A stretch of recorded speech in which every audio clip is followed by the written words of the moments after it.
You will hear a tourist asking for information at a tourist office. First, you will have some time to look at questions 1 to 4.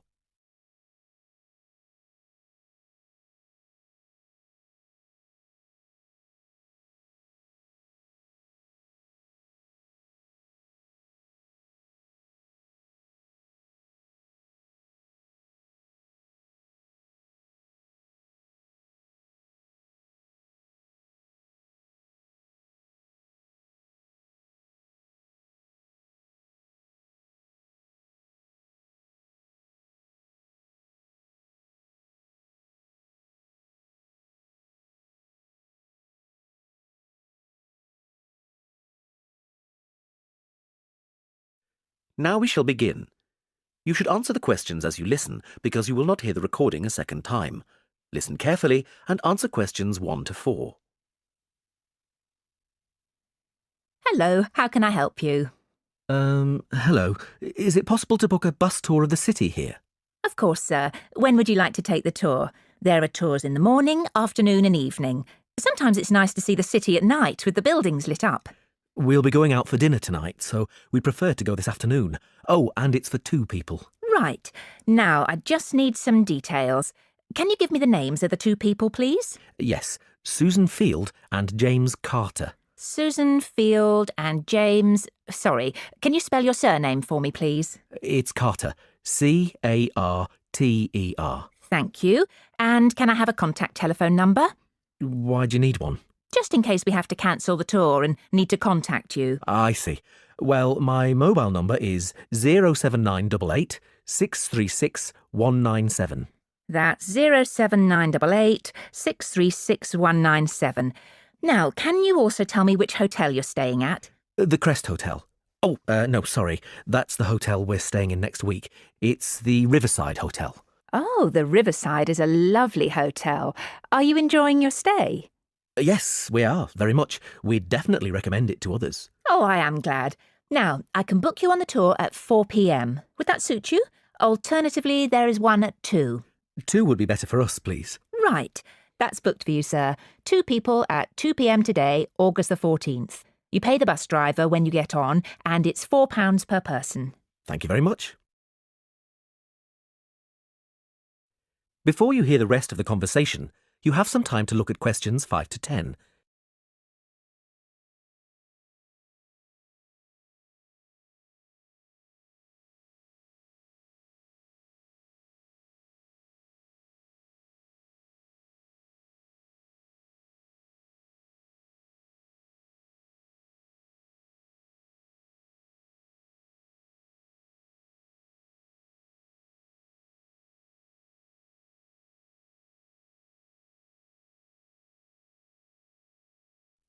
Now listen and answer questions 5 to 10. Can I also ask you about the museum in the main square? I was reading about it in my guidebook and was shocked to see that the entrance price is £10. Why does it cost so much? Well, the museum has the largest collection of Latin American art in Europe. People come from all over the world to see it. But that's not the reason why it's so expensive to get in. You see, the building is very old and it needs repairs.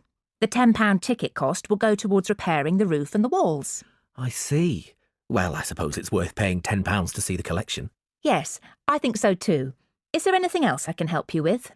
Actually, there is. I was wondering if you knew of any good restaurants in the area. Well, there are a few restaurants near the harbour and a couple on the beach, which are nice. The problem is that the smell of the fish market is quite strong down there. I don't think my girlfriend would be very pleased. I know what you mean. It's not very romantic, is it? My advice would be to go to the next town. It's bigger and the restaurant selection is wider. You can get there by taxi and it only takes about 10 minutes. The town is quite picturesque. Is it for a special occasion? Yes, it's my girlfriend's birthday, so I'd like to go somewhere special. Do you know any of these restaurants well enough to tell me about them? Well, I know about a few of them, and there are pictures in this leaflet here. Oh, this one here is lovely, the Belle Vue, and it's extremely popular. It has a famous chef, so it's not cheap, but the standard of the food is very high. It's right by the sea, and there are wonderful views if you get a good table. Then there's the Lighthouse Cafe, you can see the picture here, which isn't really a cafe at all. In fact, it's a great restaurant, and a lot of TV celebrities and actors eat there. The place has been going for over 100 years. It's quite an institution around here. I'm not sure about those two. They sound too expensive to me. I was thinking of somewhere small, not too upmarket, but with good food. In that case, what about Harvey's? The same family has run this restaurant for over a century, and it's reasonably priced and really popular with local people. Oh, and there's another family-run restaurant, Stonecroft House. New owners took over a month ago, and they're getting good reviews. There's a new chef there, and the food is meant to be very good. This leaflet has the contact details for all the restaurants, so you can just call them if you'd like to book a table. Great, thanks. You've been very helpful.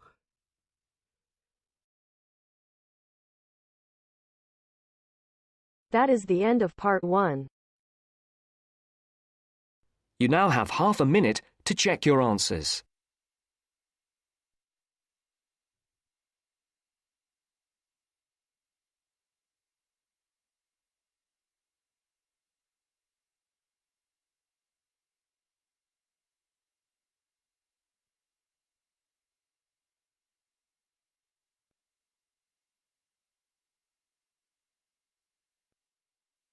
Now turns to part 2. Part 2. You'll hear a radio program on the process of making beer. First, look at questions 11 to 14.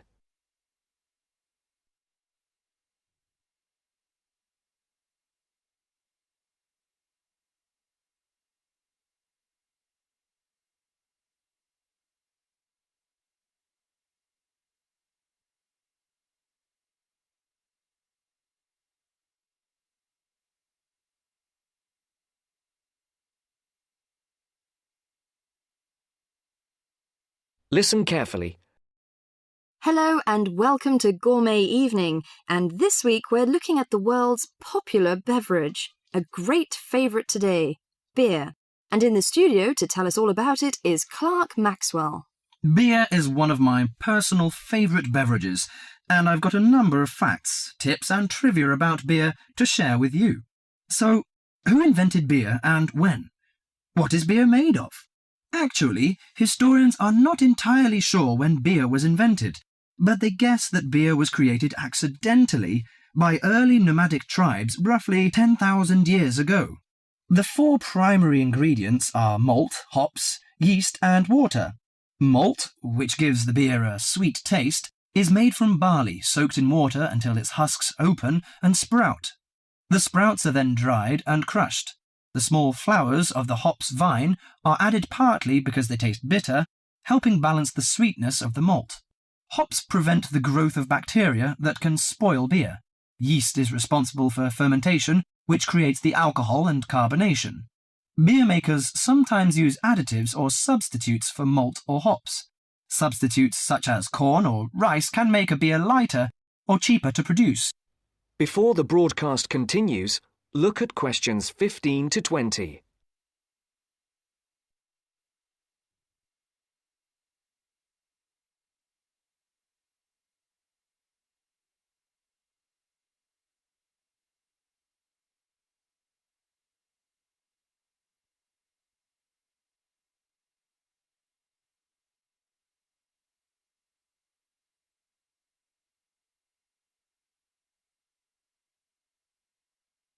You will now listen to the second part of the talk. Adding fruit gives beer a fruity taste. Beer is not high in alcohol, as we know. The lowest type, light beer, contains no more than 2% alcohol, and the highest may reach 6%. Other drinks, such as wine, are more alcoholic. Wine contains 8 to 20% alcohol.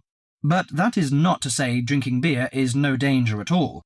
Like all alcoholic beverages, beer can make it difficult to drive and think clearly. Excessive drinking can also lead to liver damage, high blood pressure, stomach ulcers, and other health problems. However, beer also helps prevent some health problems when consumed in moderation. Beer contains a moderate number of vitamins and minerals. Studies have shown that small amounts of alcohol can reduce the risk of heart disease. Beer also contains selenium, a mineral that promotes bone growth and helps reduce the risk of osteoporosis. I suppose many of you think beer can give you a beer belly, but you are mistaken. Genes determine how fat is deposited. No food or drink can create fat deposits in specific areas of the body. As with all foods, the more calories you consume, the more likely they are to be stored as fat and cause weight gain. Beer contains no fat and averages 150 calories per serving. Well, one more thing. Pay attention to the storage and containers of beer. They will affect its taste. It's a mistake that the taste of beer improves with age, like that of some wines. Beer is a food product that will eventually become stale. It should be stored in a cool, dark location before consumption. And the colour of a bottle can influence the flavour. Brown bottles block out light that reacts with the hops, which could damage the flavour. Green or clear bottles provide little or no protection from light damage. Do you know which country drinks the most beer? Although Britain is even on the list of big consumers, actually, the Czech Republic consumes the most beer, at 156 litres per person per year, followed by Ireland and Germany. That is the end of part 2. You now have half a minute to check your answers.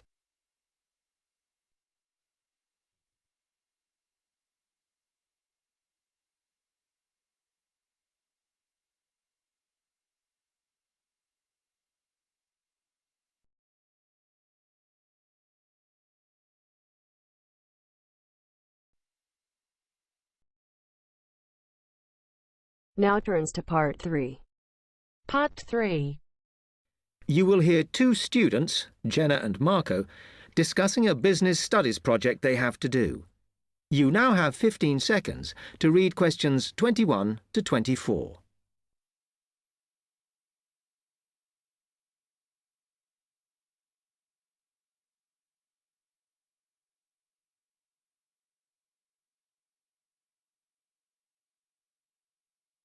Come on, Marco. We've got to get on and sort out this project for Professor Buckley. Hang on. I want to make sure we've got all the information. Now, where are we? Well, today we need to sort out exactly what we're going to do and how we're going to divide the work up. Okay. How long have we got, by the way? The end of term is April 6th, and he said to hand it in on week 8, so that's March 25th at the latest, because the beginning of that week is the 21st, so not long. Right. Have you got the notes there? Yes. He wants us to do a fairly small-scale study, like the last one, on whether or not businesses were offering more benefits to staff. And we've now got to look at the rise in older workers. It should be fairly straightforward. Yeah, as long as we keep it small. Who's marking it? I don't know. Sometimes he gets the PhD students to mark it for him. Oh, actually, it just says here, a senior lecturer. I suppose it's too much for Professor Barclay to do them all. Yeah. Anyway, how are we going to go about this? Well, we have to decide how big we want it to be and who... Yeah, but I think we must sort out a timetable for the project. Otherwise, nothing will get done. Okay. Do you want to do that? All right. I'll do it as soon as we finish here. Before you hear the rest of the talk, you have some time to look at questions 25 to 30.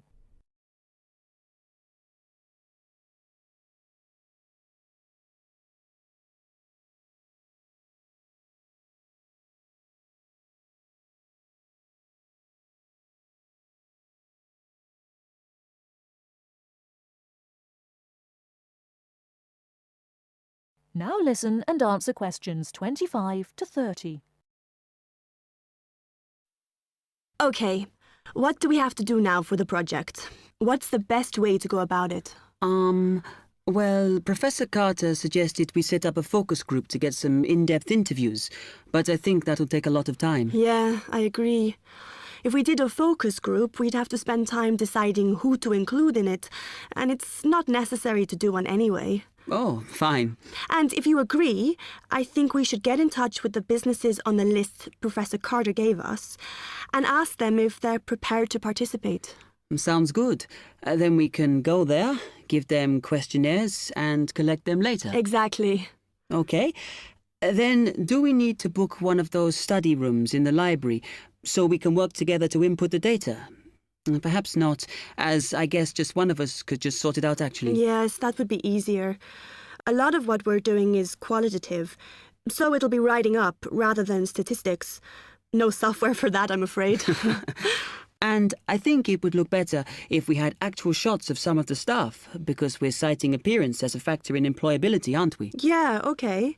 I'll factor that all in when I sort everything out tonight. I'm glad we decided to work together. I think it's going to work out well.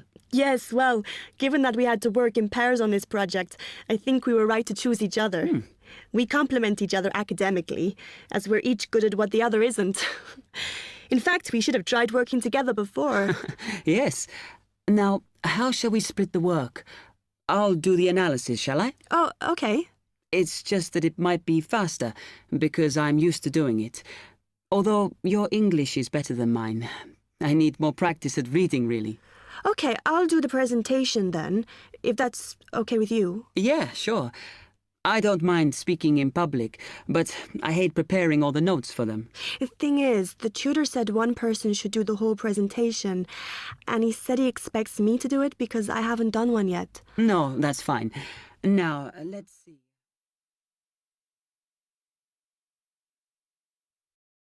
That is the end of part 3.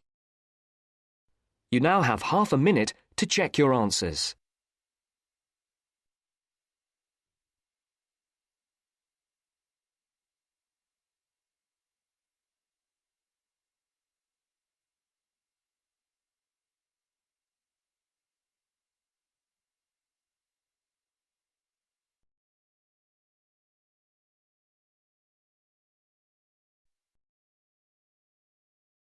Now turns to part 4. Part 4. You will hear part of a lecture about a crater in Australia. First, you have some time to read questions 31 to 40.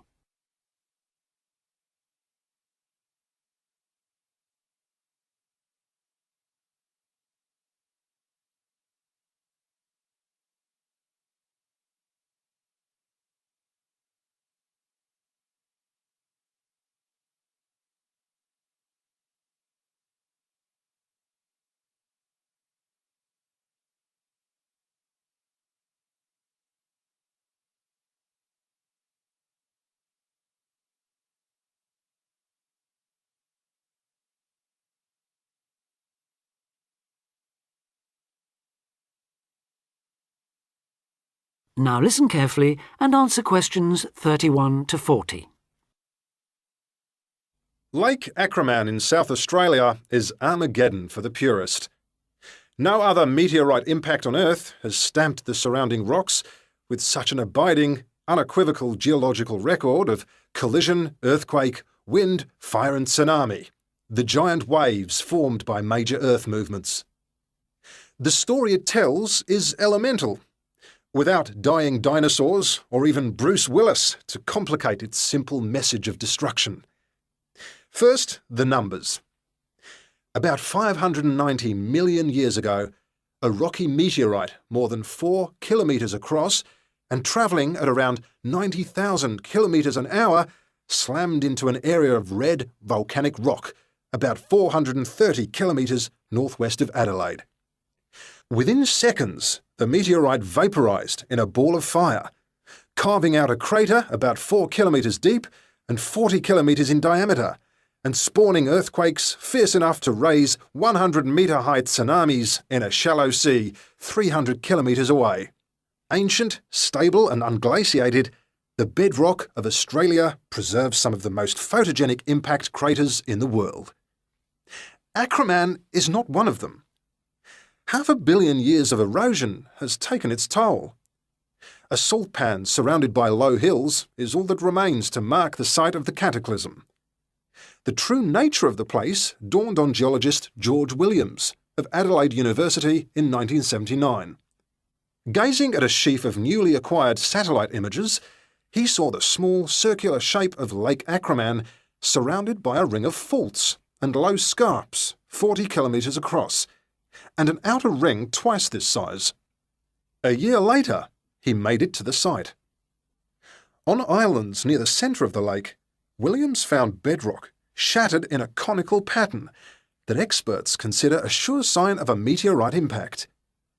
Except for a crater, which had long since eroded, the area was a textbook example of an impact site. In 1985, further intriguing evidence turned up. Vic Gostin, another Adelaide geologist, had been studying a thin band of fragmented red volcanic rock in 600-million-year-old shale in the Flinders Ranges, more than 300 kilometres east of Acraman. To his bewilderment, the volcanic chunks turned out to be 1 billion years older than the shale. Where had they come from? Comparing samples, Gostin and Williams found that their rocks were identical. The red rock in the Flinders Ranges had been blasted there from Acraman. Later, the same material turned up at sites 500 kilometres from Acraman.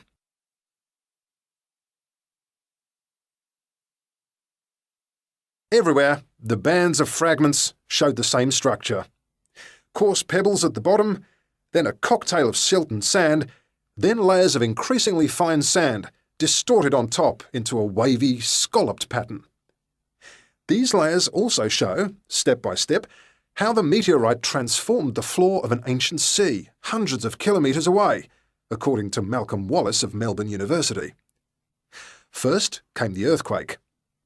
Travelling at about 3 kilometres a second, shock waves arrived offshore within a minute or two of the collision, stirring up the water with clouds of silt as the seabed shook.